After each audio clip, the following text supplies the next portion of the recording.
क्यों? क्योंकि आपको दर्द होता है। क्यों? आपका बच्चा है। आपके हाथ में चोट लग जाए आपको दर्द होता है, आपके बेटे को चोट लग जाए आपको दर्द होता है। जिसको आप अपना मानते हैं अगर उसको चोट लगे आपको पीड़ा होती है। साहब ने कहा दर्द न जानहु पीर कहावो।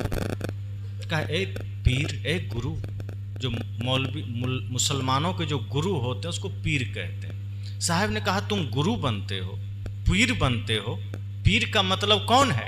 कबीर सोई पीर है जो जाने पर पीर, जो पर पीर न जाने सो काफिर बेपीर। साहब ने कहा मैं खुलकर कहता हूं, पीर वही है जो दूसरे की पीड़ा को समझे, गुरु वही है जो दूसरे के दर्द को समझे।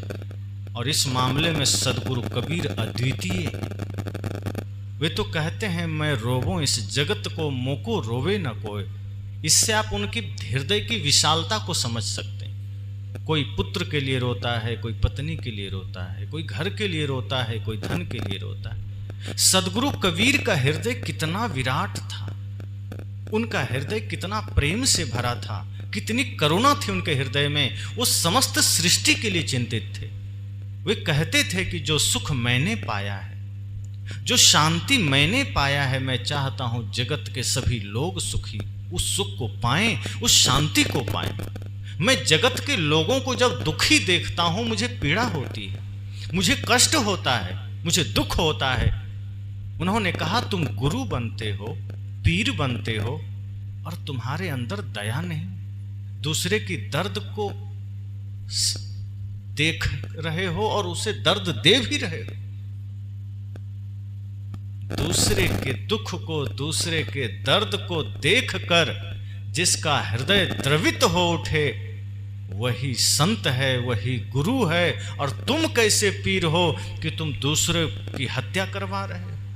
आत्मा तो सब में वही है, शरीर भिन्न भिन्न है और तुम उसकी हत्या कैसे करवा रहे हो? दर्द न जानहु पीर कहावहु, बैता पढ़े पढ़े जग भर मावो।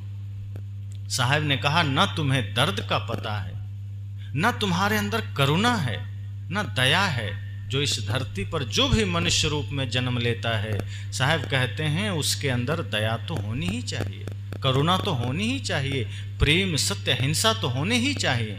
लेकिन तुम्हारा हृदय तो इन सद्गुणों से शून्य है। तुम तो किसी का दुख देखकर न द्रवित होते हो, न किसी के पीड़ा में पीड़ित होते हो, न किसी लाचार की सेवा